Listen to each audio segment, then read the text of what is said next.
What's the story with noodles on fire? All right, so one day my roommate was trying to make noodles, right? And he was boiling the water and he put the noodles in the water and I'm like, you just gotta leave it in there for a bit. And I went to culinary school, right? So a little bit to me is like, you know, I come back every 90 seconds to check on it to see how it's going, right? That's a bit. But for Winston, a bit is like 20 minutes, 30 minutes. And he went to start competitive Overwatch or something like that, right? And he came back and the noodles were on fire. They weren't on fire yet. He came back and they were dry. And he's like, oh, okay, so the recipe now says to put butter on the noodles. Okay, cool. So he puts some pads of butter on the noodles that have like evaporated because he left it there for so long. Keep in mind, I'm not monitoring this entire situation because I'm streaming, right? I can see right into the kitchen. I can see what he's doing. And I kept like a hawk, like a parent of a child who's cooking. Anyway, so he puts the butter pads on, goes back, plays some more comp Overwatch, and then he comes back to check on it, and there was like a light flickering in the kitchen for a little bit, and I didn't know what it was, because I was, you know, streaming. I was paying attention to chat and reading your guys' messages. And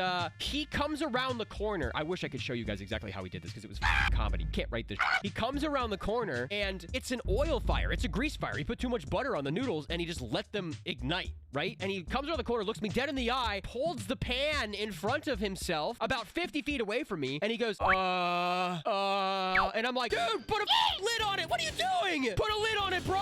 Put a lid on it. And he goes over to put it over under the sink. And I'm like, no, what are you doing? You're gonna bring the whole house down. So I had to run out there and put a goddamn lid on the burning noodles like I was a home ec teacher. Me running, guys. Sometimes I'm like glad that I went to culinary school.